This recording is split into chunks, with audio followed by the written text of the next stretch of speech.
throughout the nation and around the globe.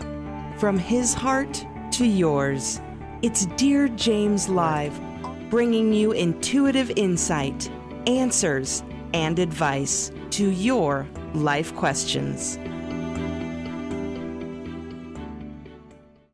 Hello, beautiful soul family, and welcome to Weekly Wisdom and Insights, your home for spiritually guided transformation and empowerment. I am your host, Dearjames, and together with the Unseen, Spirit, Source, and Symphony, we look at the current energies, the current themes, and the divine wisdom, and we go as guided. And we are in the month of May, and there is so much cosmic activity going on, as above, so below. And this is on the heels of all of the cosmic activity from April. And we've discussed this, that, April and May, just action-packed moments of change. And so let's jump into this, and we're going to do a little bit of a rewind. Welcome, Olivia. And as you're joining from around the globe, put a shout out in the comments, let us know you're there. And remember that we incorporate your comments and questions live throughout the broadcast. So let's just quickly look at a recap. We're going to take a little quick recap of what the main themes have been in the last 4 weeks. The first one, the pendulum swing. Hark the herald angels sing. And this whole sense of newness and all this golden light and the iridescence of it, the magic of it, the magic, awe, and wonder. And then we proceed into a direct calling from God. What happens in the here and now? And this kind of harks back to, the song that we had from Billie Eilish about what was I made for? And that there's an intent here. There is an ending and a beginning. There's a very clear ending and beginning. And so this is about what happens after that ending. Then we move into next level boom. What has been hoped for? Welcome, Ava. Welcome, Alicia. And you see, here's the phoenix rising so we have the cosmos with the gold globes and everything, the planets. But we have these solar flares, and there's tremendous amount of solar flares going on that are emitting from the sun. And whether we're at solar maximum, the sun has a cycle, it's every 9 to 13 years.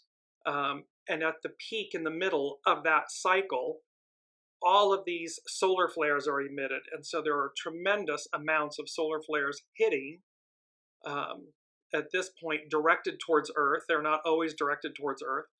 But in this moment, they are, and they're creating all of these cosmic, the aurora borealis, the lights. They were as far south as like Alabama and in the U.S. and everything, so way far south.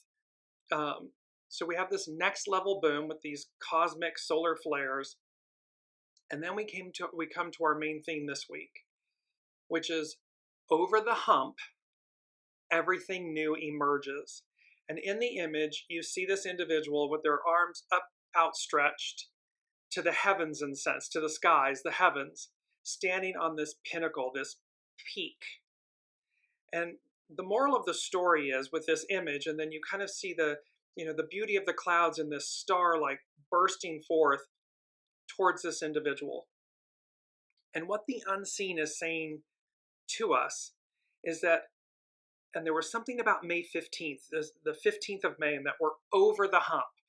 We have spent a lifetimes, journeying up this mountain, climbing, slogging away, lifetime after lifetime, and moment after moment within this lifetime. Striving for the ideal, striving for the return, striving. And all of a sudden they're saying, at this moment, the unseen is saying, you're over the hump. You've reached the pinnacle.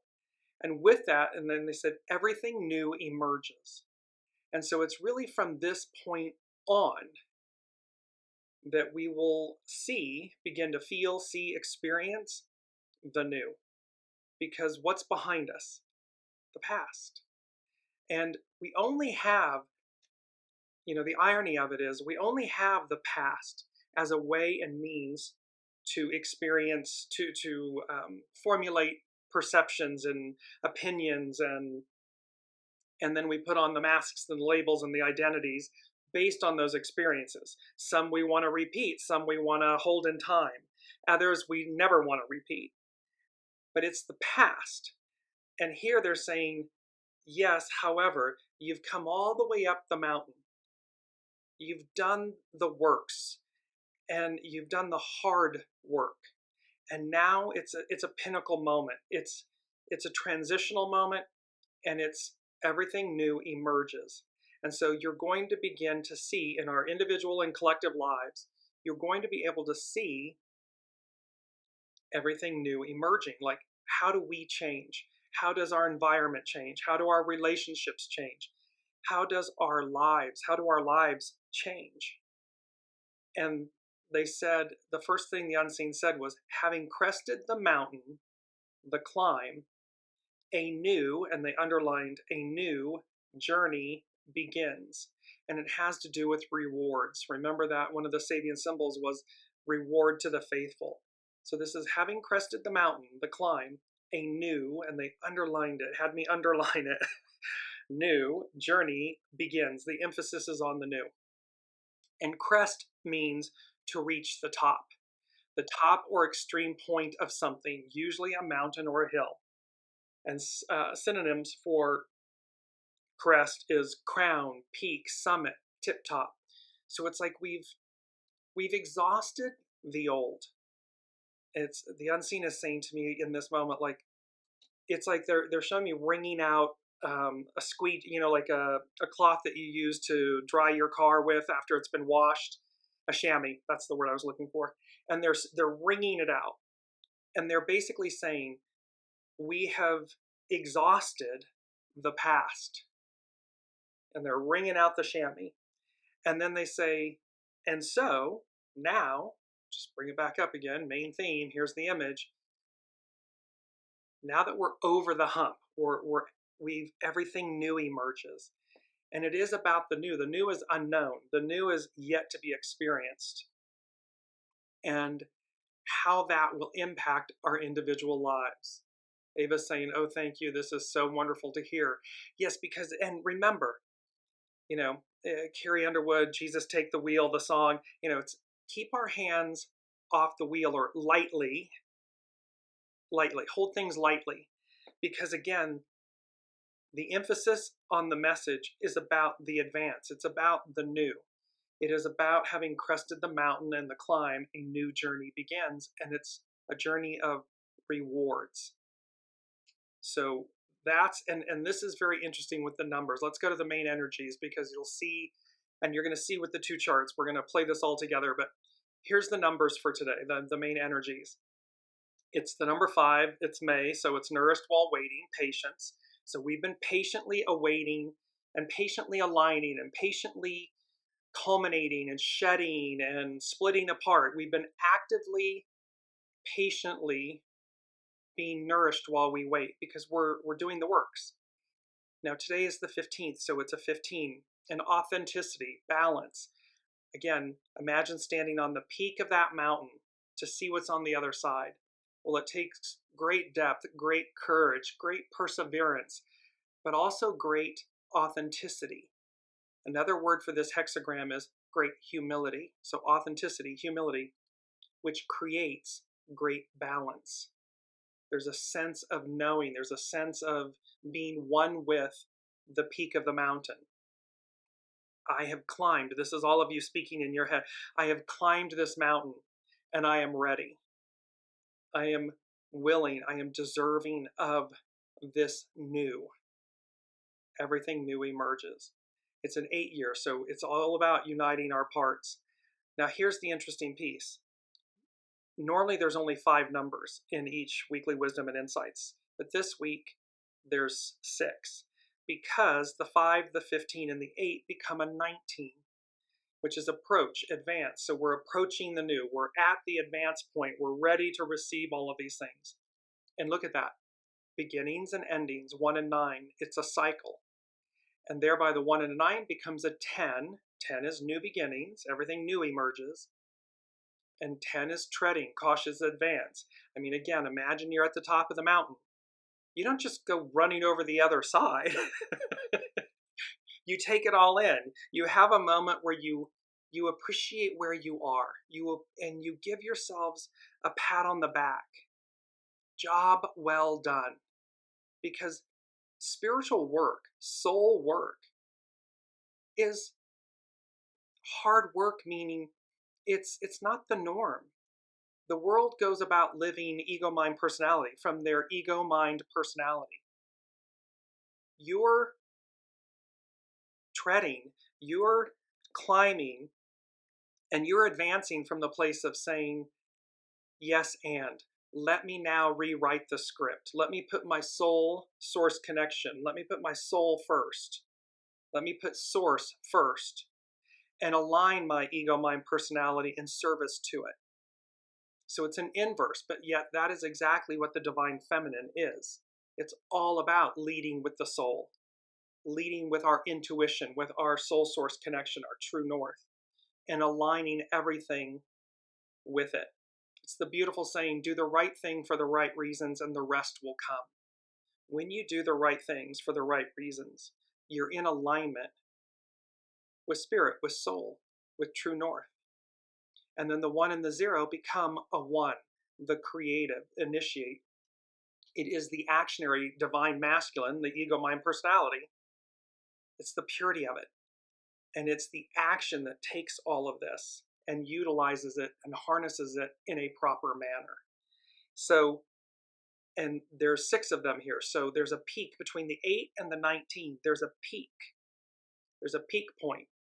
So now let's look at the astrological wheels, because there are 2 things that are occurring. Let me just go to the astrological influences really quickly. And our theme with the astrological influences, triple platinum Yao. This is what the unseen, they're like, and you'll see why here in a second. Triple platinum Yao. Like Yao meaning excitement and joy. So the first thing is, if you see on the screen, it's 5/13/24. So on Monday of this week, the Sun and Uranus, they had their CAZIMI, they were conjunct. So Uranus was in the heart of the heart of the Sun at 23 degrees Taurus. Then you move further down and you see on the 18th, so coming up on Saturday, the same thing will happen with Jupiter. So Jupiter will be in the heart of the Sun, they're conjunct at 28 degrees Taurus. So we have, and remember, when planets are CAZIMI, when they're in the heart of the Sun, it burns away. It's like baptism by fire. It's the phoenix rising, and it burns away all of the past. It renews them. It revitalizes them. So this is exactly what's happening with us. All of this old goo and the past and all of these things are being burned away. On the 13th, it's Uranus. I mean, it is the higher mind, and it is the planet of expect the unexpected. And then on the 18th, it's Jupiter, the great benefactor. And then finally, the third, the triple platinum, is Mars, so that creative force. On the 19th, on Sunday, Mars is conjunct the North Node. The North Node is the point, it's a node of the moon where is humanity headed? Where are we going? And so here's the creative force aligned with the North Node. So we've burned away what's happening with Uranus. We're burning away what's going on with Jupiter. And you'll see how these are playing out in the Sabian symbols as well, how they affirm it.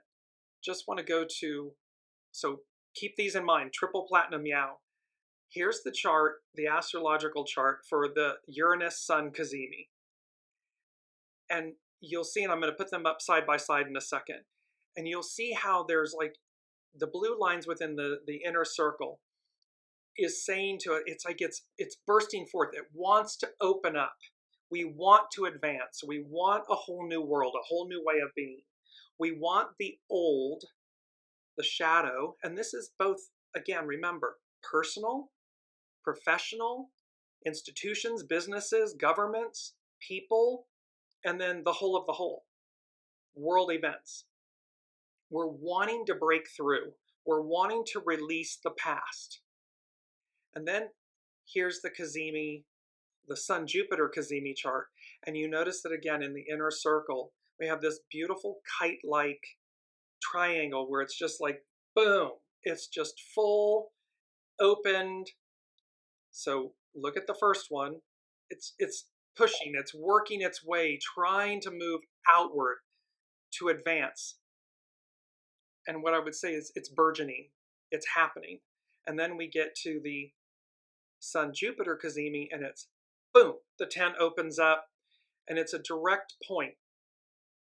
So let me just bring these up really quickly, and I'm going to show you them side by side and share my screen with you for a moment. And here you are. Here you see them side by side. So on Monday, it's pushing the energies. It's really arcing up, wanting to push to open the energies. And then by Saturday, coming up, exactly, Olivia is saying it looks like a boat sail. Exactly, it's a pyramid, it's a kite.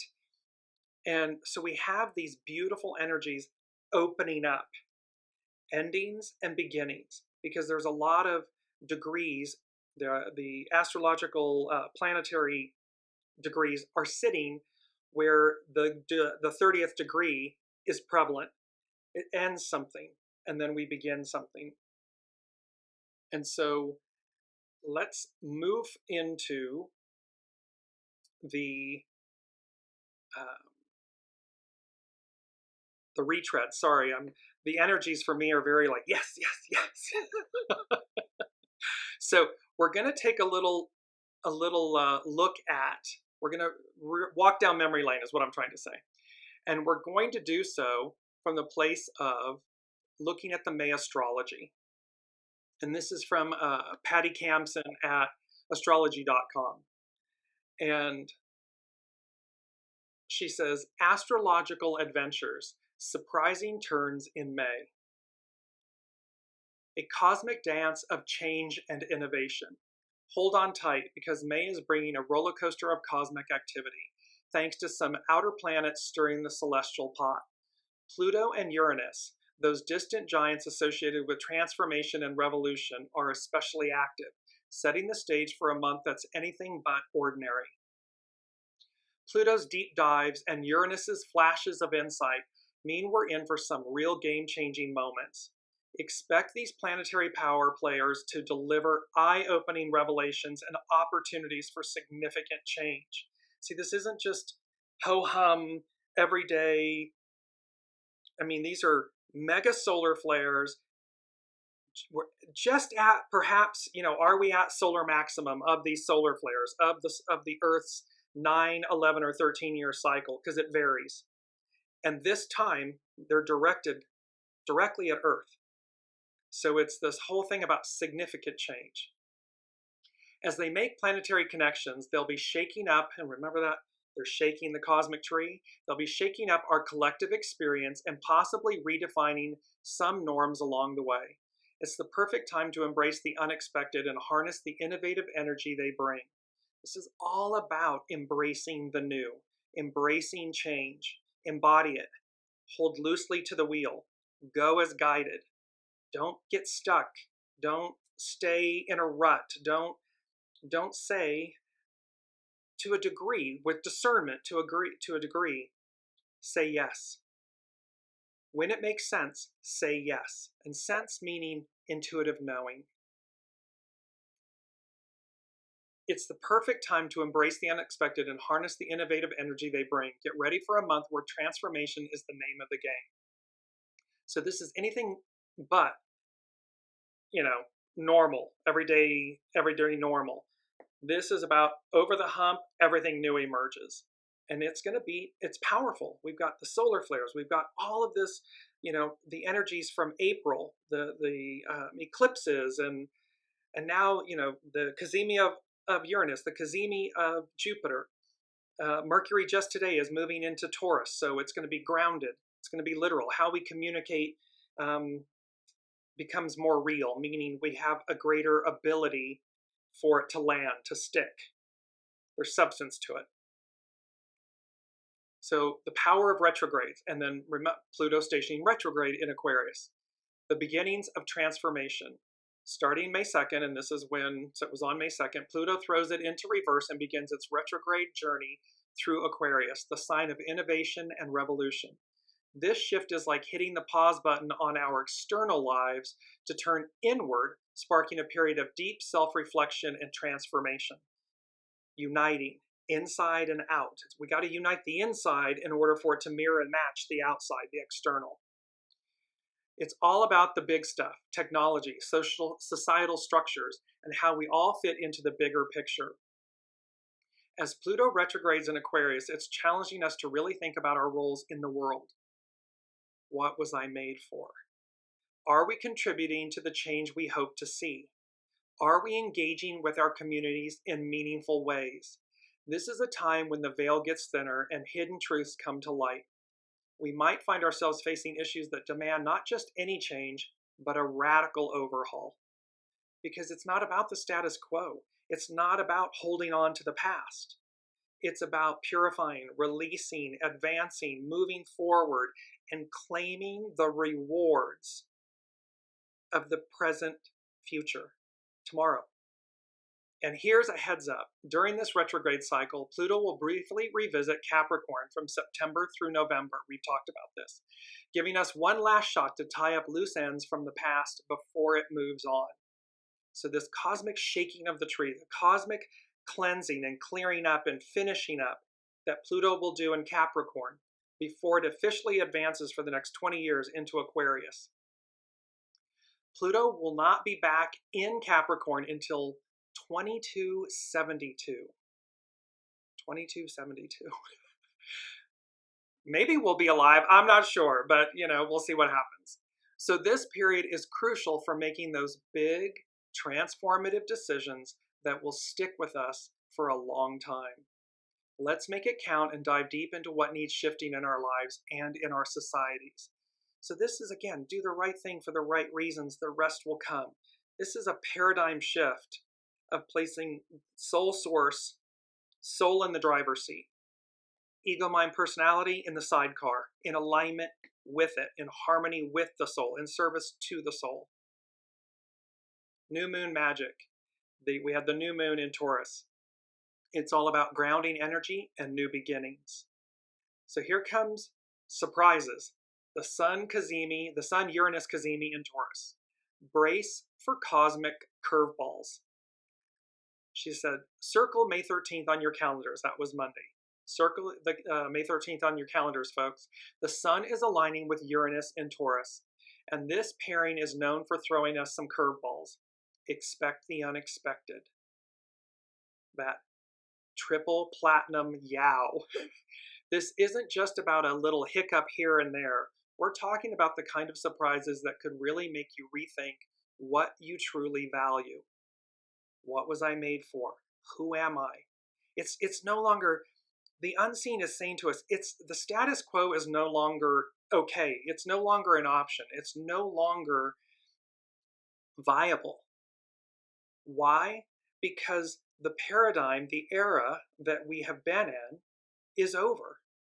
It's complete. It's done.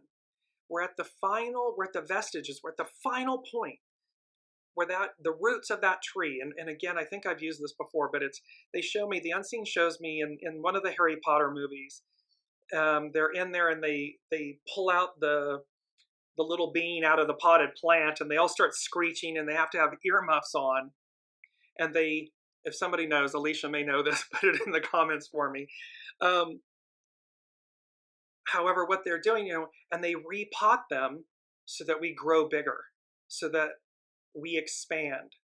And the whole purpose of those beans that are being transplanted is positive, meaning purposeful and helpful. It's medicinal. It's all of these things. Well, this is about, what do we truly value?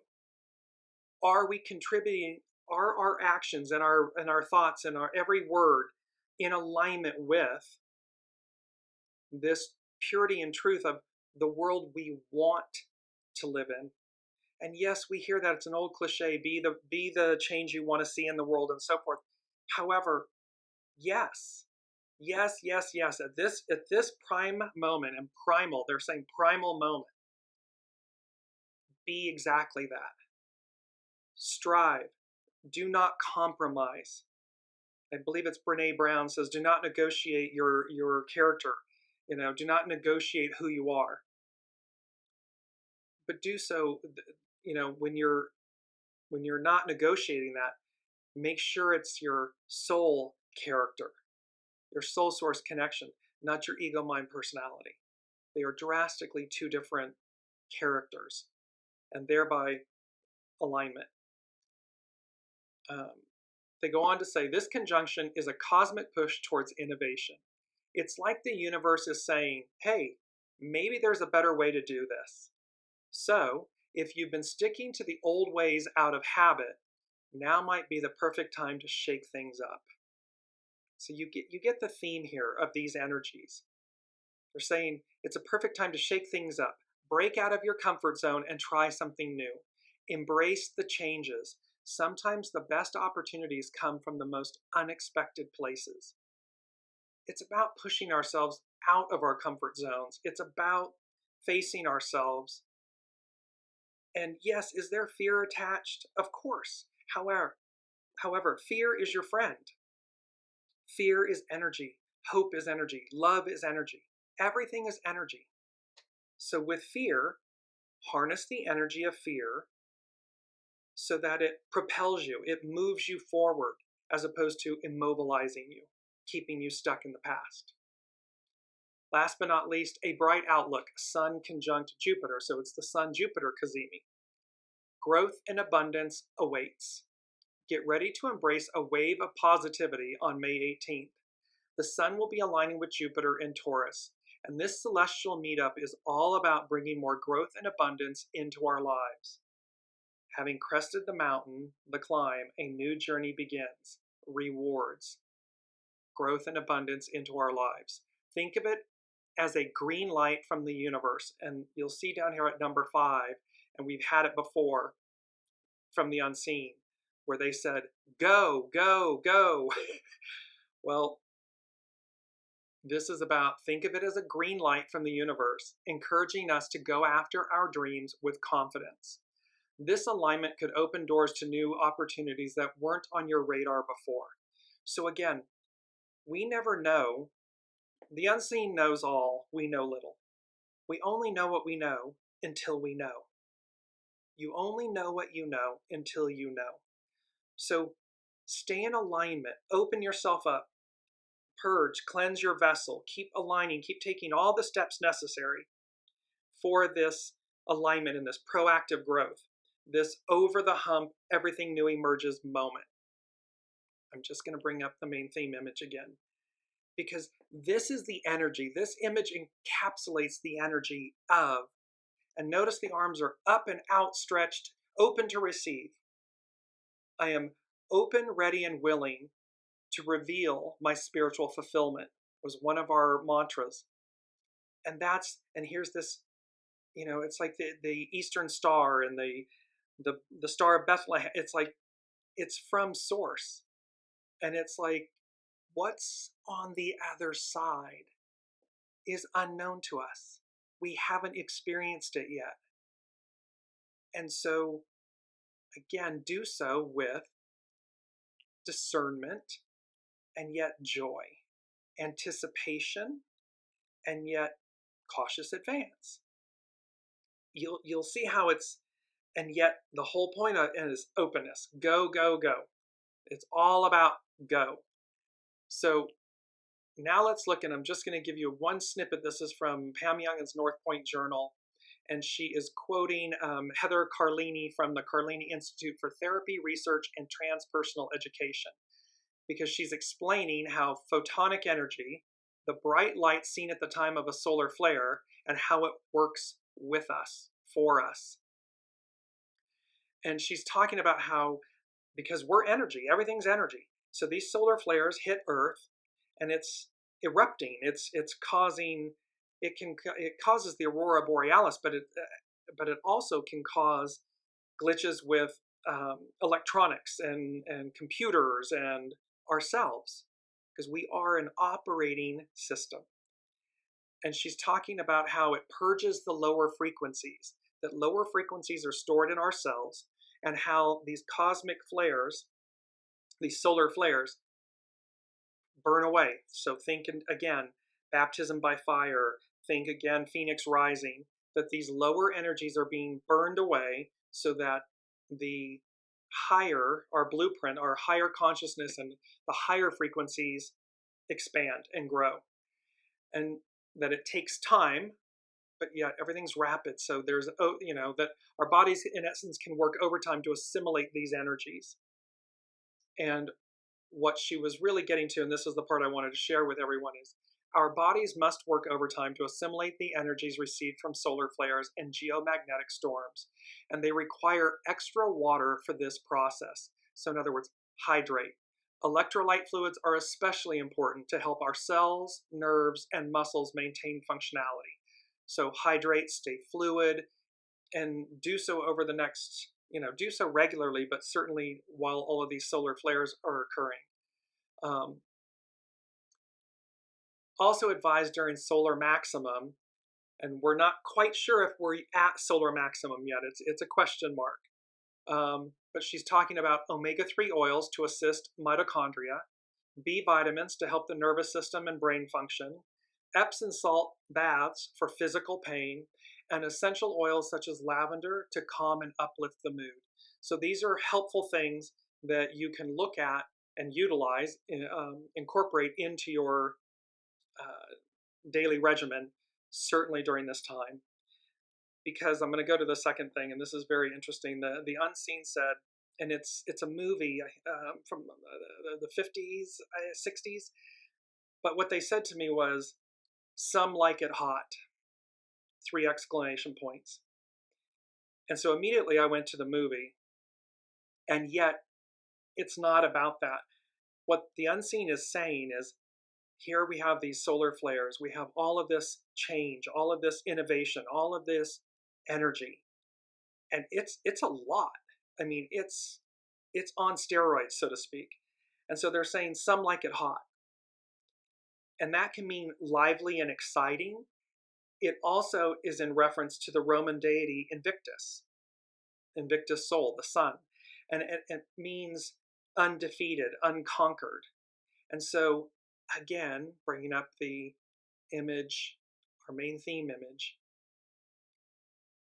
undefeated, unconquered, lively, exciting, some like it hot, that we are open to receive these divine blessings, this divine moment. I mean, all of our souls chose to be here at this moment, at this time, to experience this, to play a proactive role, to receive these rewards, this new journey. A new journey begins. And I just imagine in my mind's eye, standing on the peak again, as I've said, and wondering, what is it that you see on the other side? How energizing and thrilling and terrifying that is. And yet, yes, yes, yes, go, go, go. So, and they brought this up, number 3, the Unseen brought in, and they said, everything changes. It's a song by Kathy Tricoli, and I'm just going to share with you a snippet of the lyrics. And it says, well, you came in my life like a ray of light, solar flares, the eclipse energies, these cosmic energies, shining through the clouds in my heart. I just looked at you and the world was new. It was right from the start. Whoa-oh, you came to me, whoa-oh, with a love so sweet, and I'll never, never, never be the same. Everything changes. Nothing looks the same through the eyes of love. Everything changes. When you love someone, everything changes. So here's the Unseen, here's Source, and how everything changes. And through the eyes of love, and this again can be in any of our relationships. So the Lady Jacqueline, bring it down, tangible. When you're in love, everything changes. Nothing's the same when you see things through the eyes of love. Well, this can be, platonic. It can be romantic, it can be business, because when we see things, when we see our world through the lens of love, or institutions, or companies, or different social groups and so forth, everything changes. Nothing looks the same through the eyes of love. And that was their point here. Because they're saying to it, over the hump, everything new emerges. A new journey begins, rewards, and everything changes. Because we're seeing it from a new perspective. We're seeing it through the lens, through the eyes of love. And we're in reciprocity. So never forget, there's the unseen is saying to me, don't forget to see your soul from that same vantage point. How do you see your soul? Do you see it through the eyes of love? How are you interacting with your soul? Are you interacting with your soul? And of course, soul, source, the unseen, God, Allah, Buddha, higher power, however you wish to connect. The message is the same. Everything changes. The old is over. The new begins. So let's jump to we're going to look at a few of these Sabian symbols from these two charts, from the Sun-Uranus occurs first chart, and then the Sun-Jupiter CAZIMI. And what we're looking at here is, you will see that there are certain aspects. Let me just bring up the two charts. Here's the first one, and there we go. And so we're going to have some players that are, you see the moon is a common player. We see that the sun is a common player, Uranus and Jupiter, Pluto, Neptune. So let's stay focused with these planets, and we're going to look at the Sabian symbols of them. Because again, there's the moon at the top, there's Pluto down on the right, there's the sun. So we'll see how these planets are playing a common role in these two events, is basically the message. And so here's the Sun-Uranus, an Indian warrior riding fiercely, human scalps hanging from his belt. The aggressiveness of human instincts when fighting for their earthly base of operation. So again, bear in mind, endings and beginnings, the past and the future. In the mythology of early America, the Indian represents the savage, close to nature and led by primordial instincts. Alas, our present century has revealed that under far less imperative circumstances, so-called civilized man is capable of far more cruel tortures and extermination. This symbol appears to imply that violence and aggressiveness are basic components of human nature at the level of the emotions and of a deep-seated identification with a particular culture which insists on regarding men of other cultures as potential enemies. Piscean era, patriarchal rule, this kill or be killed mentality, this we prize war and the harm of others, the aggressiveness, the violence, over the peace, the receptiveness, the peace, the kindness. What is being confirmed here is the value of a group of men's differences from other groups. We are still in the period of differentiation, and the need for a differentiation of human behavior and collective values is still very strong. At the emotional level, man apparently still must believe in violence for survival. Now what's interesting, this is where Uranus, the Sun and Uranus, CAZIMI, are conjunct. On Saturday, when the Sun and Jupiter advance and they're conjunct, Venus moves into this same degree. She will join, so Venus conjoins Uranus at this same degree, while the Sun and Jupiter CAZIMI occurs at an advanced degree. The point here is, this is what we're releasing. This is what's being burned away. Sun and Uranus being expect the unexpected, higher mind and everything. It's the releasing of this violence for survival, for this kill or be killed mentality, for I have to compete and take it from you. There's not enough, lack. Because otherwise, we would constantly be in harmony. We would be in balance and harmony. We would be authentic and humble. We would help one another. And thus, that is Aquarian, divine feminine, harmony, balance, unity. So we see very powerful symbol. Next, we have Neptune. A majestic rock formation resembling a face is idealized by a boy who takes it as his ideal of greatness, and as he grows up, begins to look like it. So something written in stone, formed in stone, a face. It's a majestic rock formation resembling a face. The power of clearly visualized ideals to mold the life of the visualizer. Clearly visualized ideals. The ideal becomes the new reality. Nathaniel Hawthorne's story, The Great Stone Face, is used here in an allegorical sense to show the capacity for self-transformation latent in humankind. This power can be developed through visualization when the emotions and the will are poured into the visualized mental image. When we pour ourselves into, not our ego, mind, personalities, when our soul pours itself forward, brings itself forward, it's bringing forth something that's transformative and latent within us.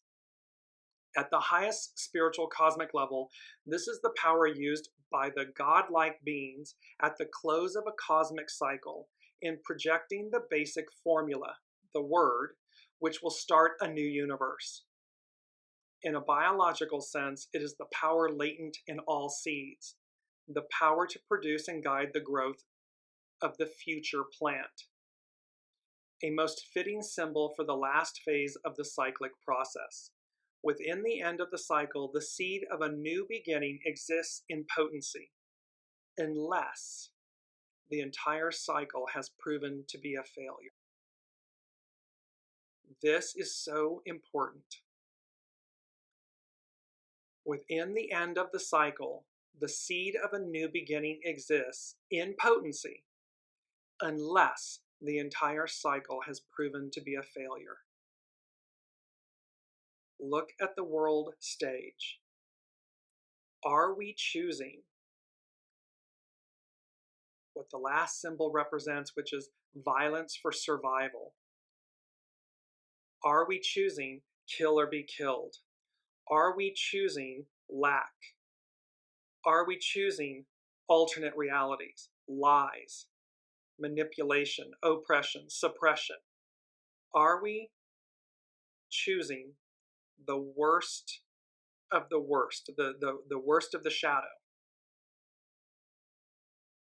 Or are we choosing to advance the new?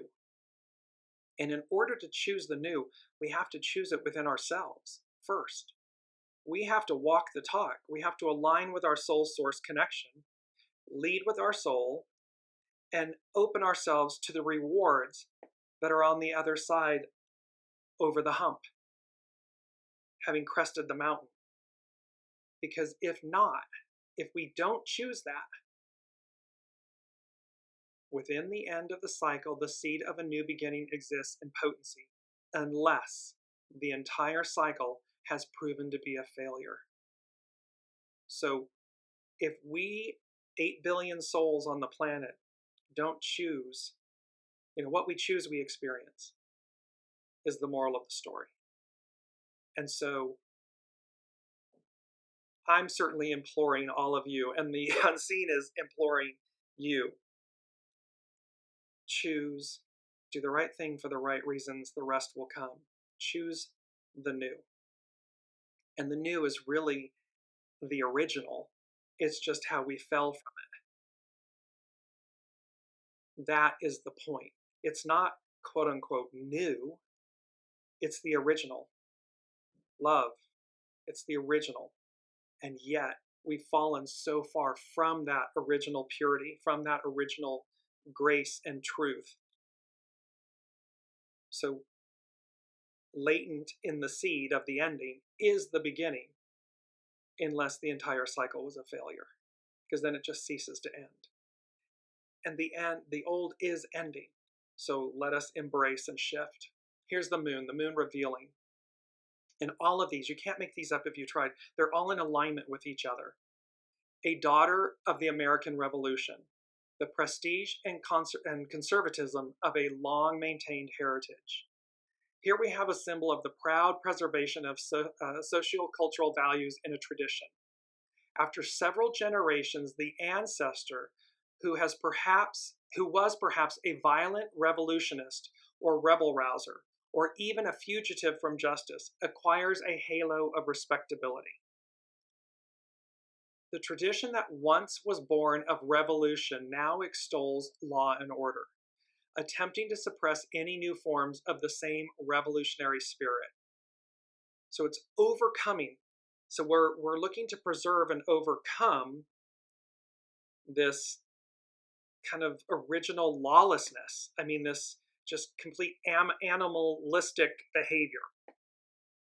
This is the last symbol of the section of the cycle, referring mainly to the consolidation and concretization of life urges within a stable form of organization. In many instances, the scenes presented picture social activities or events. Yet at this stage, it is the individual person and the problems attendant upon their development that are primarily considered. This is a symbol that speaks to, that ends with an example of what occurs when the individual chooses a path which totally embodies and glorifies tradition. It's a glorification of the past. Those cleaving to the past, they're glorifying this,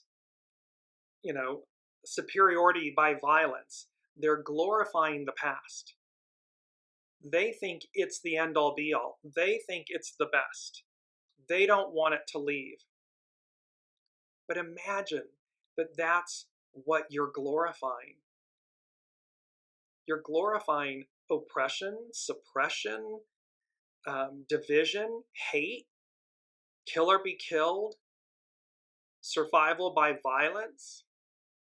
That's what you're glorifying. And it's the moon. The symbol is for the moon, and the moon reveals, both reflects the light and reveals what's been hidden. And so this is a calling from the unseen for us to be aware of.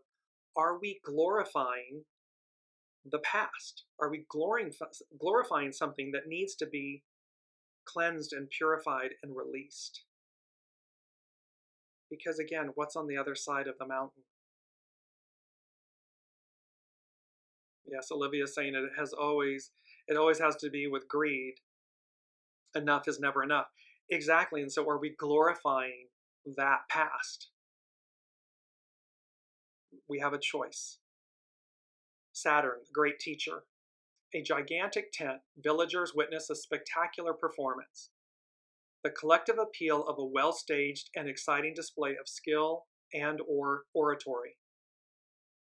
At first, Mark Jones, who worked with Elsie Wheeler on these Sabian symbols, interpreted the gigantic tent as the locale for a revivalist meeting. Later, he suggested a circus tent instead. Pardon me.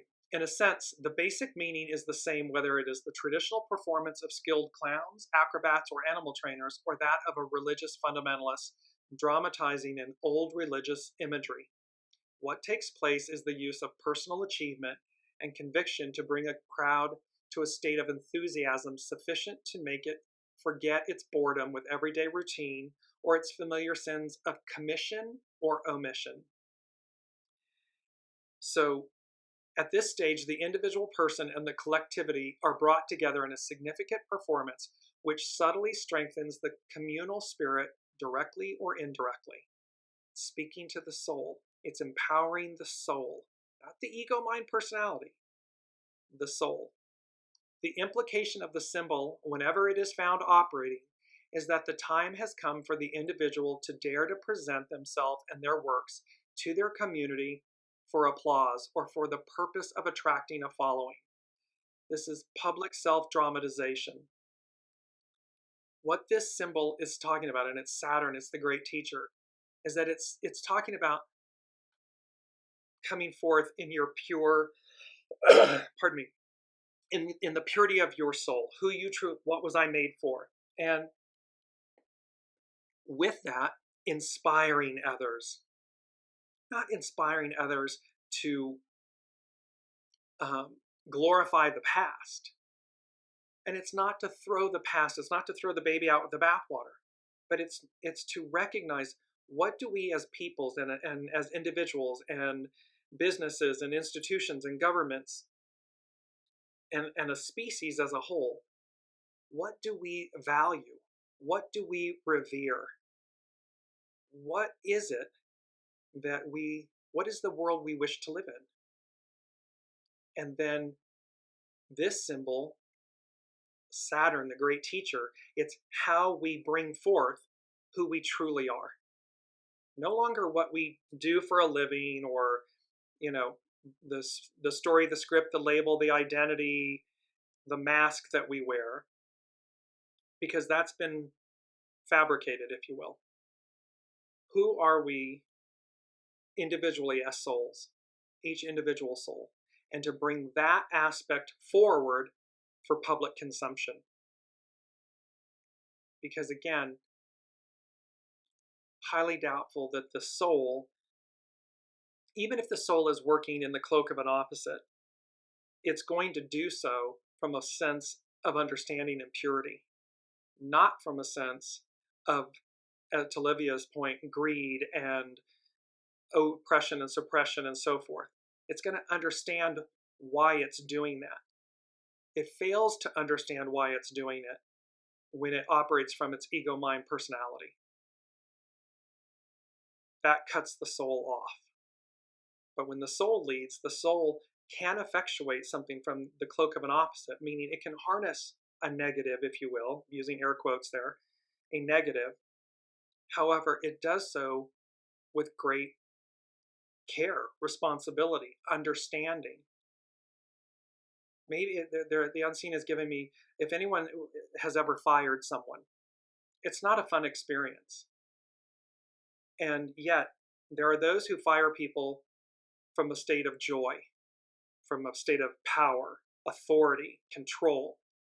Or that same act of having to fire someone can be done from a state of understanding and empathy and compassion and willingness and desire for someone to better themselves. Like, this isn't working. This may not be for you. And so there are two different polarities in how one can fire another individual. One from, just being an ogre, from a shadow aspect, and one from a place of lifting another up. You still have to address the uncomfortable. It's just how you do it that matters. And this is Saturn, the great teacher. So now we move, Pluto is bridging the two, a deserter from the Navy, and we had this in one or two shows ago, the individual's self-realization through a crucial repudiation of a collective status which has become unbearable. This symbol is all about, and here's Pluto, going back to clean up business before it officially goes forward. It's saying, again to Olivia's point, enough is enough. At this stage, with the collective social value, something with the collective social value is being potentially destroyed. But nature is not the destroyer. Humankind, the individual, steps out of their bondage to collective patterns and ideals, and they finally find themselves by means of a sharp renunciation to what was, to what is, meaning they say no. They reject the old, and they say, we're moving, I'm aligning, I'm moving to the new. And this is what Pluto's doing. Pluto is saying, we're done with this. Pluto in Capricorn, we're done with this. We're now moving forward. Pluto in Aquarius, innovation, the revolution. Revolution meaning it can change, dramatic change in how we live, how we go about life. These are the symbols now for the Sun-Jupiter CAZIMI on Saturday. The Sun and Jupiter, two cobblers working at a table. the twofold character of man's mature understanding. This is all about the mental process of understanding and therefore of appreciation.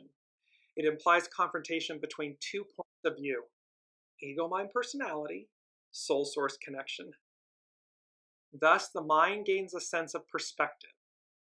The way to dispel a shadow is to have the object illumined on its own two-dimensional level by 2 sources of light. I'm going to just interject here for a second. Number 4 from the unseen. So they're saying the way to dispel a shadow is to have the object illumined on its own two-dimensional level by 2 sources of light. Number 4, a burst of light, a burst of life. And they had this associated with the solar flares, and here comes the sun, SUN-SON, and the SUN-URANUS CAZIMI, and this whole burst of light, baptism by fire, phoenix rising, a burst of light, of life. And then they said, and we've had this, it's from Martin Luther King Jr., I Have a Dream. They said, free at last, free at last. Thank God Almighty, we are free at last. Which denotes again the ending of an order, and the arrival of liberation, of deliverance, of the new. Devil to Lovers card in the tarot. Enslavement to liberation, freedom. This Sabian symbol goes on to say, the 2 cobblers symbolize 2 contrasting ways of approaching the understanding of an experience. It's like I just shared with you about firing someone. There's 2 different spectrums. There's 2 ends to the pole. It's the same, or 2 sides to the same coin. It's the same coin. So approaching the understanding of an experience, especially a new experience, and they provide concrete forms which may clothe and protect the understanding. This symbol is all about symbolically the way, or the symbol reveals symbolically the way in which a mature individual mind works to gain perspective. A true perspective becomes the foundation upon which to build a new approach to life. So this becomes, a burst of light and life, and the solar flares and the Uranus activity, CAZIMI, and the Jupiter CAZIMI, and all of this cosmic activity allows us to have a new foundation. It allows us to build a new approach. And it's a new perspective, it's new life. The moon in the Jupiter, because there's 2 different degrees for the moon, one for the Uranus CAZIMI and one for the Jupiter CAZIMI. This is the Jupiter CAZIMI for moon. A man revealing to his students the foundation of an inner knowledge upon which, quote, a new world could be built. The necessity for the youthful spirits to learn from a teacher who through their long experience has been able to reach solid and illuminating truths, meaning seed ideas. So this is about humanity, for millennia, and how we've been building and building and building. We've been striving, we've been climbing to the peak of that mountain to reach our deliverance, our whole new world. And this is saying, an old saying is just as valid today as ever. When the pupil is ready, the master appears. But the master may appear in many disguises. What matters is not the master, but the mastery they reveal. So it's not about the master. And we talk about this all the time in Weekly Wisdom and Insights. It is not what we do. We are not what we do. We are the custodians of it. We are the custodians of our life experience. So to this Sabian symbol's point, it's not about the master. It's about the mastery they reveal, what comes through us. It is veiled in their person. It must be contacted through this person rather than in this person. See, it's what's coming through, contacted through the person. Not, oh, I am this, or I do this. This is me doing this. No, it's not. It's Source working through you. soul working through you. Devotion to a guru may be the way. However, sooner or later, it should be transmuted into reverence. The truth within the disciple, saluting in true humility the truth in the teacher. So however we get there, it's not to idealize others. It is to celebrate and have reverence for what moves through them. And should it be that they say, oh, this is me, this is I, don't walk, run. And the same is true for when any of us do that. We should always recognize that we are the custodians, we are the guest of this masterful tapestry and play and experience. And that alone engenders humility and grace, because we know there's enough. There's 8 billion souls on the planet. There's plenty that's coming through us. We don't have to celebrate the past in the sense of the negative, or embody it, or try to cling to it. What is evoked by this symbol is the essential, in addition to rather mysterious process of transmission. What is transmitted? If the situation is truly adequate and understood, at least tentatively, by all the participants, what is understood, even if only tentatively, is that it's not merely knowledge, it's actual, quote, beingness. So what this is talking about is, see, when we're being, it's coming through us. We're in the pocket. We're one with the moment. It's not outside of us. So thereby it's not knowledge, and it's not I doing it.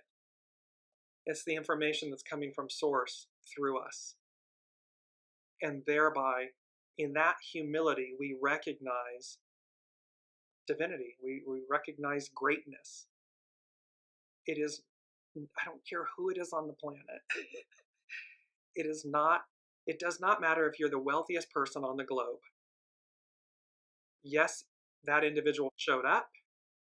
And yes, that is what their soul is effectuating. However, it is not that individual doing it.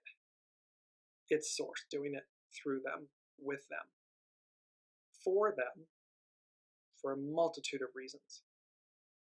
And when we recognize that as the forefront, as the truth, as the foundation, our world changes, because we're now not in conflict with anyone else, because we've come together on a divine basis and divine neutral basis to have these experiences. And we can do so, like the firing analogy, we can do so with humility and grace and care and empathy. It does not have to be kill or be killed. Last but not least, we have, just getting to it because there was a very long one there, I'm going to skip.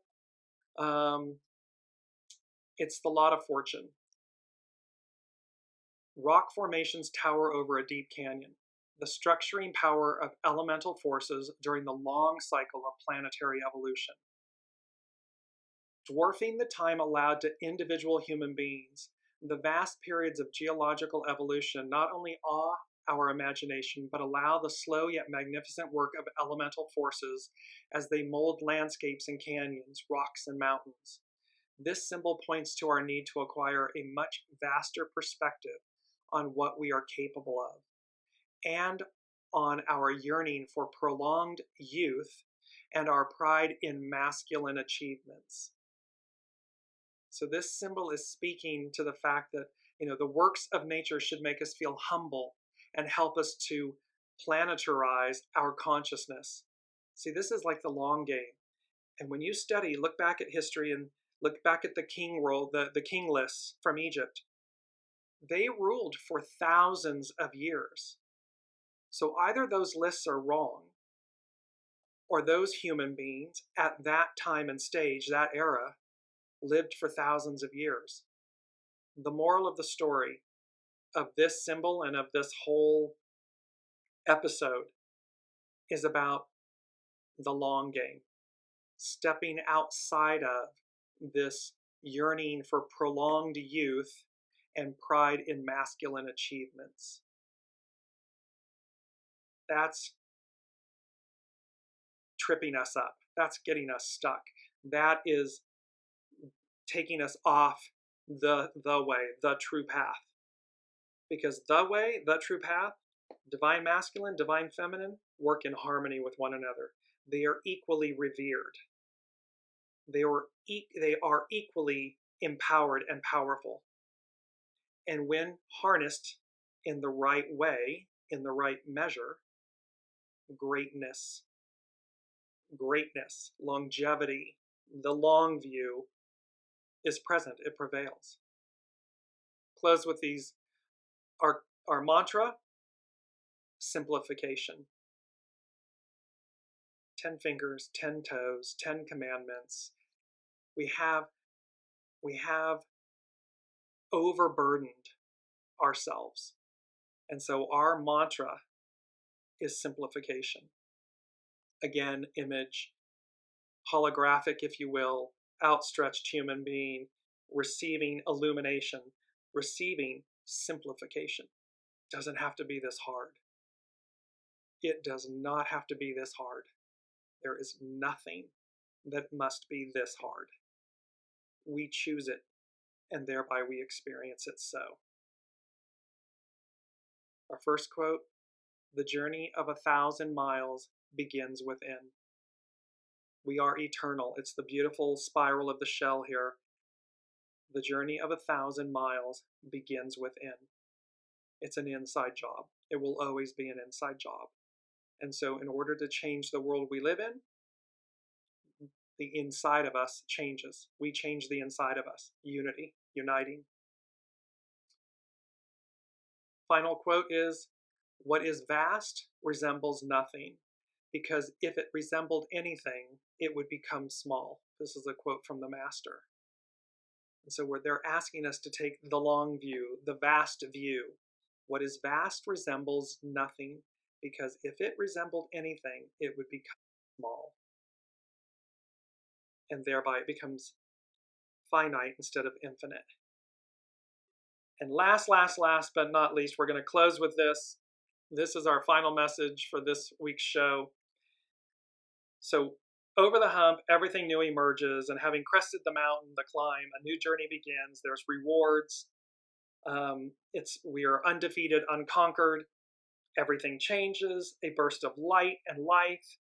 Free at last, free at last. Thank God Almighty, we're free at last.